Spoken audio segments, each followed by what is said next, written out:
अस्सलामुअलैकुम dear students, एक बार फिर हम आपकी खिदमत में हाजिर हैं अपने एक नए लेक्चर नंबर 3 के साथ, जो कि हिस्सा नज़म में से मौजूद है। और हमारी यहाँ पर जो लेक्चर नंबर 3 के अंदर जो नज़म है, जिसका उन्वान है यहाँ पर खुदा सरसब्ज़ रखे इस चमन को मेहरबान होकर, जिसको लिखा है अकबर इबादी ने। और हम यहाँ पर आपके सामने इससे पहले कि आगाज़ करें और अकबर इलाहाबादी के हम हालात ज़िंदगी के मुतल्लिक और उनकी जो इल्मी जो काविशें हैं उनके बारे में तज़किरा करें, हम पहले यहाँ मुश्किल अल्फाज के मानी लिखेंगे। उसके बाद आपके सामने अकबर इलाहाबादी का तो कुछ तज़किरा होगा, फिर आगे अशार की तशरीह हम उसकी तरफ आएंगे। तो पहला हमारी आज की इस जो नज़म नंबर जो 3 है, इसके अंदर जो पहला लफ्ज़ हमारे पास है वो है ज़ेब।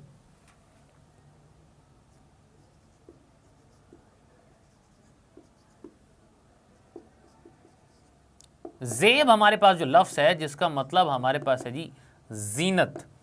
जबकि दूसरा लफ्ज़ हमारे पास यहाँ पर मौजूद है वो है सहने बूसिता,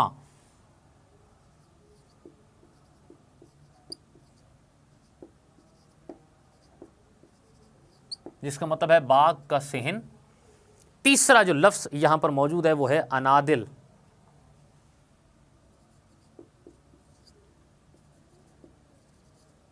जिसका मतलब है इंदलीब की जमा बुलबुलें। चौथा लफ्ज़ हमारे पास जो यहां मौजूद है वो है धूम मचाना, यानी कि शोर करना।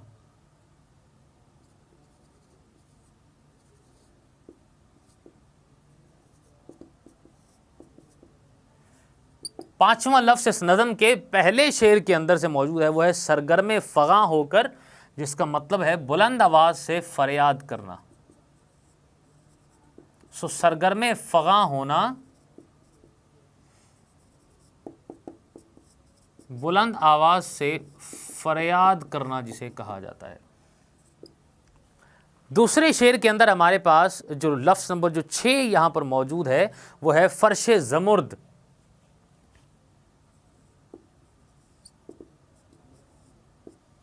जिसका मतलब है कि सब्ज़ घास का जो फ़र्श है उसके लिए यहाँ पर ये लफ्ज़ लिया गया है, फ़र्श ज़मुर्द। अगला लफ्ज़ हमारे पास है वो है सब्ज़ा तर, जिसका मतलब है तरोताज़ा घास।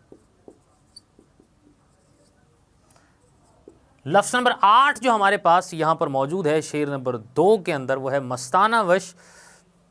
जिसका मतलब है कि दीवानों की तरह झूमते हुए।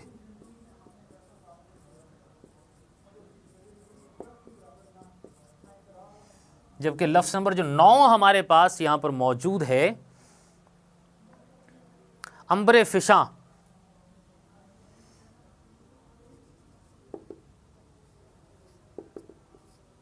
जिसका मतलब है खुली खुशबू को बखेरने वाला। जबकि लफ्ज़ नंबर 10 जो हमारे पास यहाँ मौजूद है शेर नंबर 3 के अंदर हम कहते हैं यहाँ पर वो है नशाए नुमा। पूरा लफ्ज़ यहाँ पर है अरूज नशाए नुमा, जिसका मतलब है फलने फूलने का शौक़ या परवान चढ़ने का शौक़ भी इसे कहा जाता है।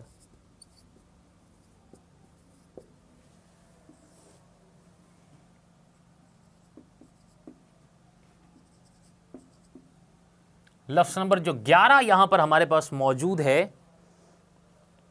वो है मुर्गान चमन,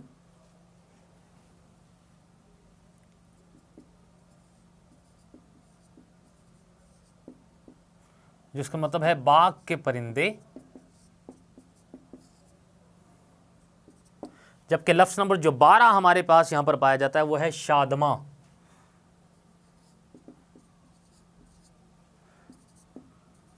जिसका मतलब है खुश होकर।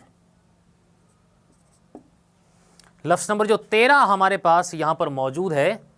वो है बलाएं लेना,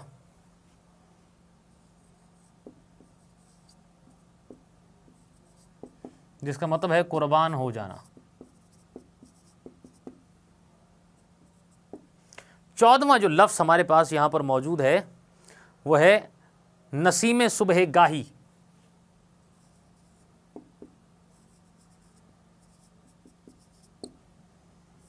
जिसका मतलब है सुबह के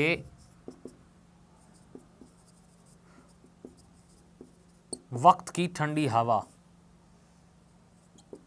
लफ्ज़ नंबर 15 आज की हमारी इस नज़म में से वो है रुए रंगी,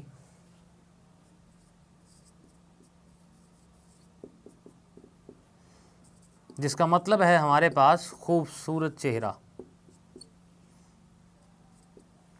लफ्ज़ नंबर 16 हमारी आज के इस नज़म के शेर नंबर 4 में यहां पर मौजूद है, वह है बुता होकर, जिसका मतलब है बुता से महबूब को कहा जाता है। लफ्ज़ नंबर जो 17 हमारे पास है वो है शेर नंबर 5 में से नगमा बुलबुल,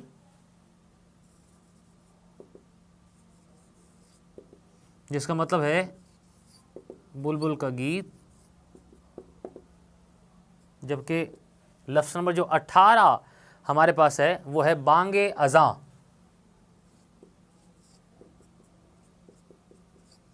जिसका मतलब है अज़ां की आवाज़।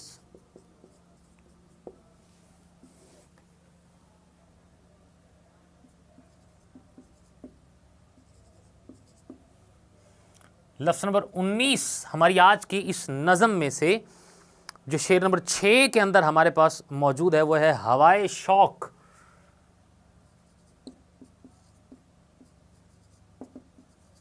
जिसका मतलब है शौक का जज्बा।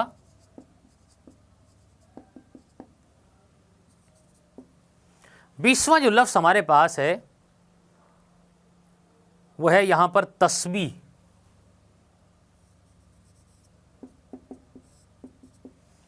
तस्बीह करना से हम कहते हैं हमदो सना करना, यानी कि अल्लाह ताला की तारीफ को इसमें बयान करना। उसमें से लफ्ज़ नंबर जो शेर नंबर हमारे पास जो 7 है वह है बरगे गुल,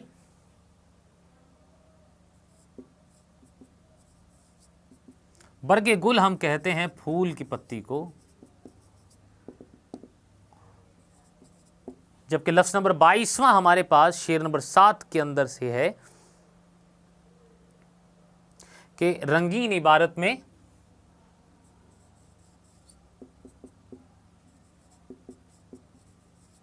जिसका मतलब है दिलकश अंदाज में।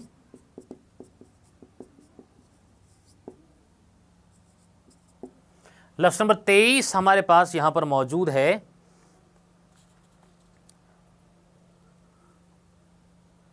वो है मेहरबान होकर,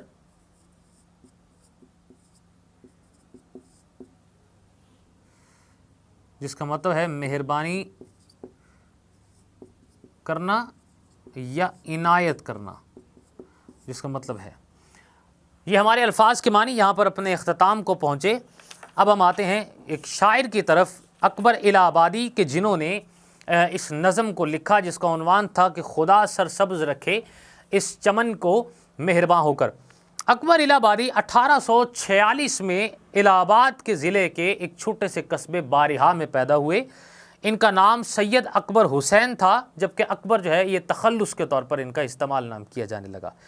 अकबर इलाहाबादी उर्दू के अंदर वो मशहूर शायर हैं कि जिन्होंने मिजाहिया अंदाज़ के अंदर भी बहुत ऐसन अंदाज में उसकी शायरी की है, और बर्र-ए-सगीर के अंदर ख़ास तौर पर जो अंग्रेज़ी हमारे पास जो तहज़ीब और सकाफ़त है उसकी अक्कासी भी इनकी शायरी के अंदर, तंज़ व मिज़ाह के अंदर भी आती है। इनके तंज़ व मिज़ाह के शायरी के अंदर बहुत सारे अच्छे नमूने जो है वो पाए जाते हैं और बहुत ज़्यादा अच्छे असरात मुरतब किए गए। और हालांकि इनकी शायरी के अंदर कहीं ना कहीं अंग्रेज़ी जो तहज़ीब और सकाफ़त है उसके ऊपर किसी न किसी तरीके से एक तनकीद हमें जो है वो पाई हुई मिलती है। अकबर इलाहाबादी ने संजीदा अंदाज़ के अंदर भी शायरी की, और उनकी संजीदा अंदाज़ के अंदर की जाने वाली शायरी भी कमाल की है, जिसकी वजह से उन्हें बहुत ही ज़्यादा अहमियत का हामिल उन्हें माना जाता है। हज़रत इकबाल भी अकबर इलाहाबादी को अपना पीर व मुर्शद मानते थे, और हुकूमत की जानिब से इनको खान बहादुर का खिताब भी मिला हुआ था। आपका जो कलाम है वो कुलियात अकबर के नाम से अभी भी मौजूदा मुख्तलिफ जो है वो मार्केट के अंदर दस्तियाब है, और आपकी वाइफ का 1910 के अंदर इंतकाल हुआ, जिसके बायस आप हमेशा उनकी जो है वो वफ़ात के बाद बहुत ज़्यादा गमज़दा और परेशान हाल रहते थे और इसी परेशानी के आलम के अंदर 1921 के अंदर इस जहान फ़ानी से कूच कर गए। सो अकबर इलाहाबादी ने हमारे पास इस नज़म को लिखा है जिसका उन्वान हमने यहाँ पर आपके सामने लिखा भी और आपके सामने पढ़ा भी कि खुदा सरसब्ज़ रखे इस चमन को मेहरबान होकर, जिसके आपके सामने यहाँ पर फितरती मनाजिर की यहाँ पर जो है वो अक्कासी करते हैं। और अकबर इलाहाबादी को अगर इस नज़म के एतबार से कहा जाए तो हम ये कहते हैं कि जिस तरीके से अंग्रेज़ी शायरी के अंदर विलियम वर्ड्सवर्थ को नेचर का और फितरत का शायर तस्लीम किया जाता है, इसी तरह से उर्दू ज़ुबान के अंदर अकबर इलाहाबादी को भी फितरती मनाजिर की अक्कासी करने के एतबार से उन्हें फितरत का शायर माना जाता है।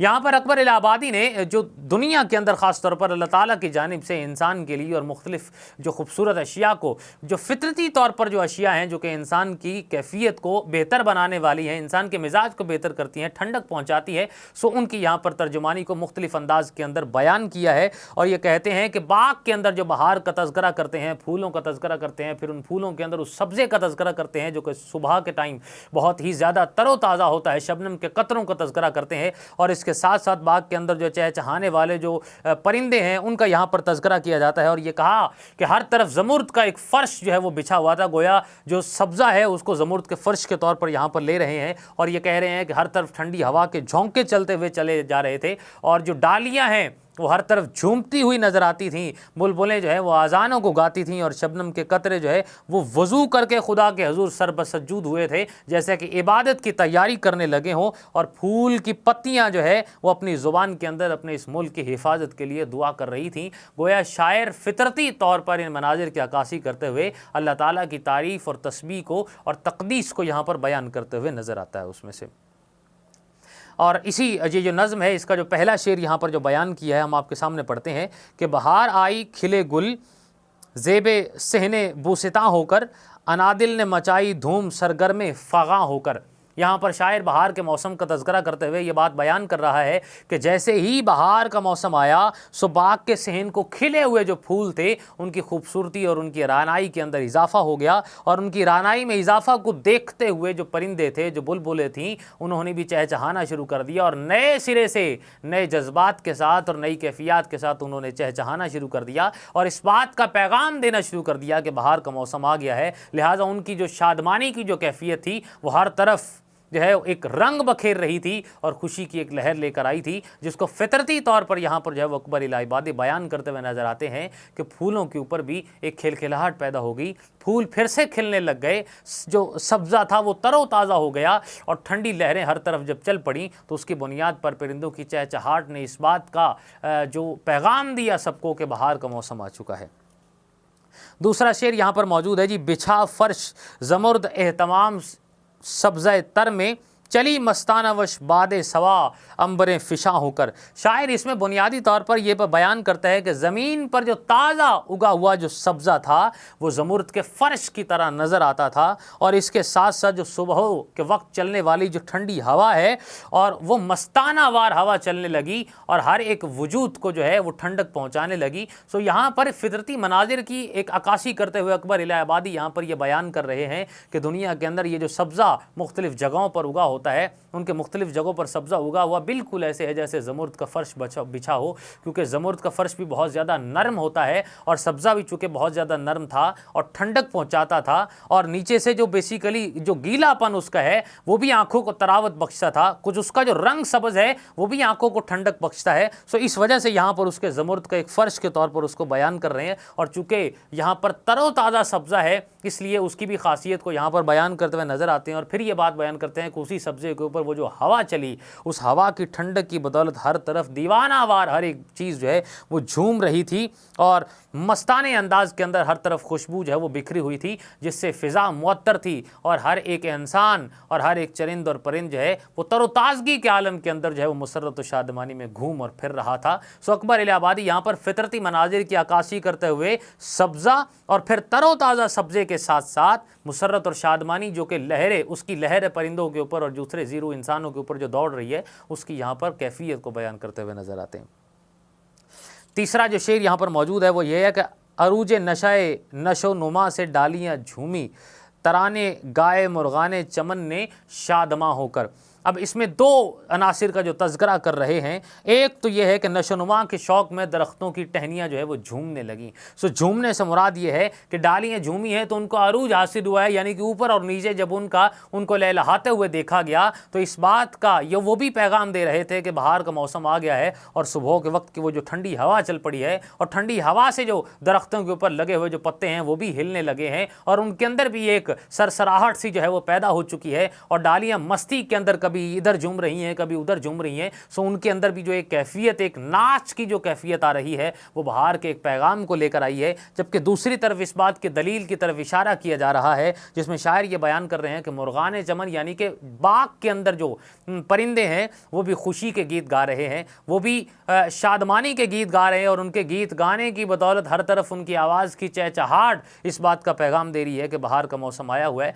चूँकि बाहर का मौसम शायर का ये भी कहना है कि बहुत ही मुख्तसर से वक्त के लिए आता है और बहुत ही ज़्यादा ठंडक लेकर आता है और शोराए कराम के लिए जो बाहर का मौसम है बहुत ज़्यादा अहमियत का हामिल होता है, क्योंकि बाहर का मौसम जो है वो रोमानी कैफियत को तारी कर देता है। सो इस लिहाज से होता बहुत कलील मुद्दत के लिए है, लेकिन इसलिए शायर यहाँ पर इसकी एक कैफियत को बयान करते हुए फितरती मनाजिर की अपनी शायरी के अंदर अक्कासी करते हुए नज़र आते हैं और ये बात बयान कर रहे हैं कि दरख्तों के ऊपर जो टहनियाँ हैं और वो जो शाखें हैं जब वो इधर से उधर हिलती हैं दाएं और बाएं तरफ तो उसकी बदौलत बाहर का एक पैगाम लेकर आती हैं और दूसरों को पैगाम और खुशखबरी की एक नवीद सुनाती हैं। सो इस लिहाज से बाग के अंदर जो उड़ने वाले और चहचहाने वाले और बोलने वाले और गाने वाले तराने की सूरत के अंदर जो परिंदे हैं वो भी बाहर के एक पैगाम को यहाँ पर दे रहे हैं और खुशी के गीत गा रहे हैं।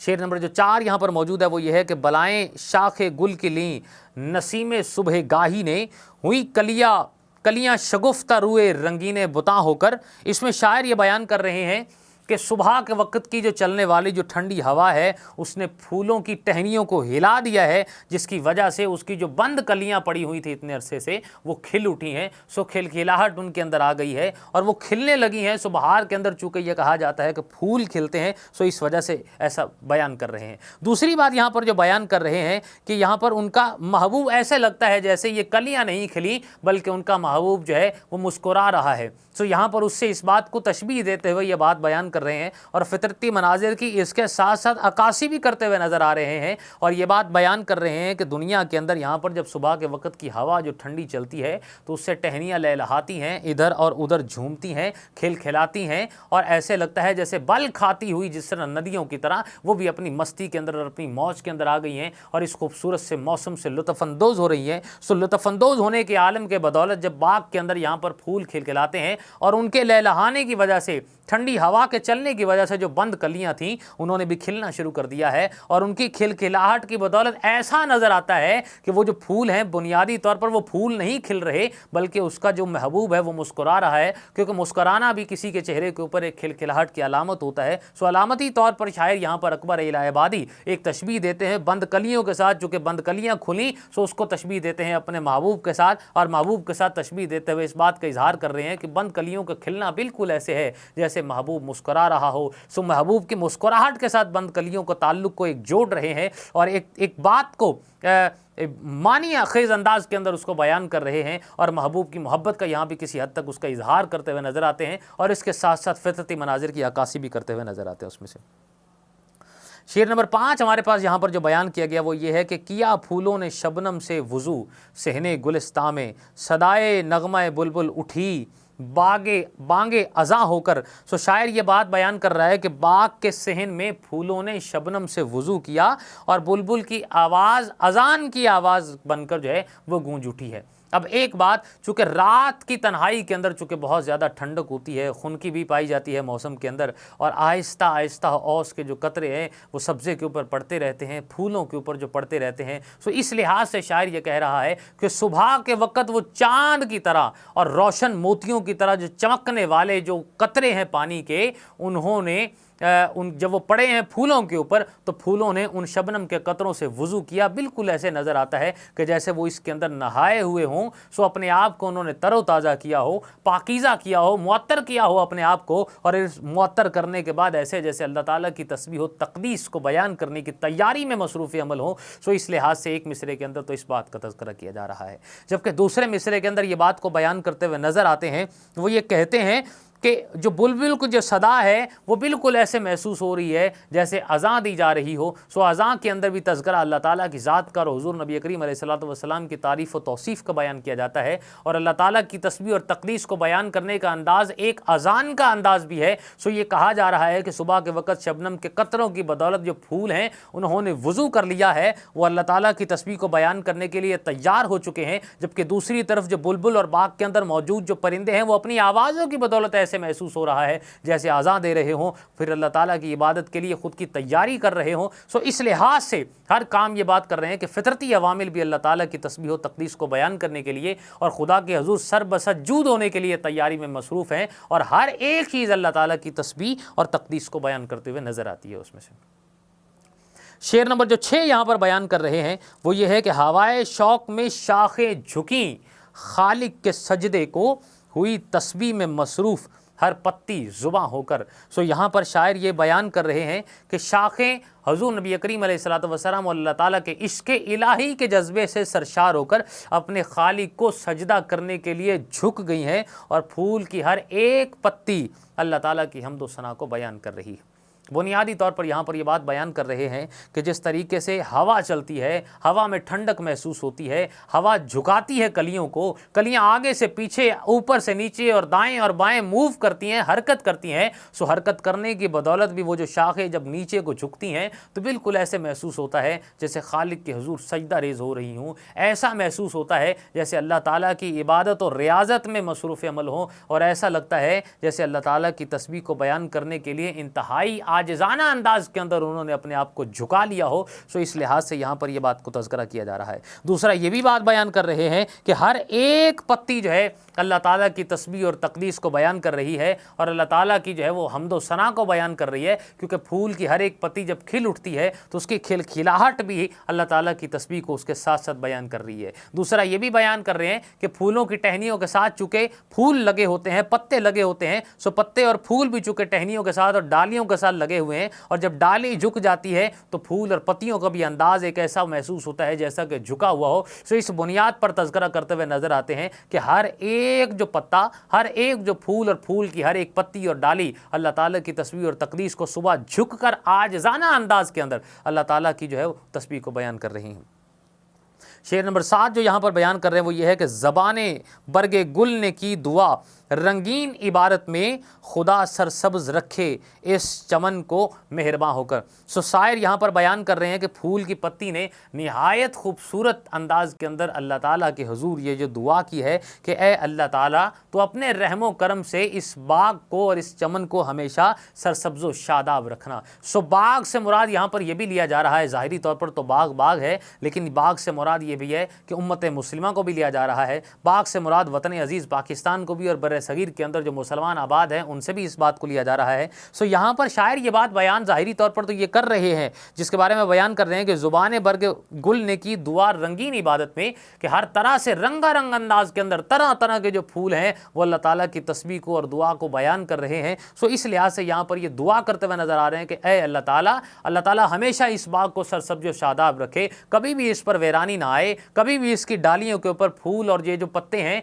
ये ख़त्म ना हो, हमेशा ये उगते रहें और हमेशा ये सरसब्ज़ व शादाब रहे। और इसी तरीके से हमेशा सरसब्ज़ व शादाब रहने की वजह से इस पर हमेशा फ़िज़ा मुअत्तर रहे, फ़िज़ा खुशबूदार रहे और महकती फ़िज़ा सबको तरोताज़गी भी मुहैया करती रहे और अल्लाह के हुज़ूर तस्बीह और तक़दीस को भी बयान करते रहे। सो शायर इसके अंदर ये बात बयान कर रहे हैं। दूसरी बात इसके अंदर ये भी बात बयान कर रहे हैं कि चूँकि यहाँ पर फूल की पत्ती भी एक जगह पर मौजूद है और टहनी भी एक दफ़ा मौजूद है, पत्ते भी यहाँ पर मौजूद, और हर एक चूँकि अल्लाह ताला की तस्बीह और तक़दीस को बयान कर रहे हैं यकजा होकर मोहब्बत और इत्तफ़ाक़ से। सो इस लिहाज से भी एक मैसेज दे रहे हैं उम्मत मुस्लिमा को कि इनको भी चाहिए कि हमेशा अल्लाह ताला के हुज़ूर आजिज़ाना तौर पर सजदा रेज़ होते रहें, अल्लाह ताला की इबादत में मसरूफ़ अमल रहें और अल्लाह ताला की तस्बीह और तक़दीस को बयान करते हुए हमेशा इत्तेहाद और इत्तफ़ाक़ के साथ अपनी ज़िंदगी को गुजारें। और शायर ये भी, जिसमें शायर जैसा कि ये कहता है कि फ़र्द कायम रब्ते मिल्लत से है, तन्हा कुछ भी नहीं, मौज है दरिया में और बैरून दरिया कुछ नहीं। सो शायर ये बात बयान करता है कि जब तक फूल जो है वो डाली के साथ जुड़ा हुआ है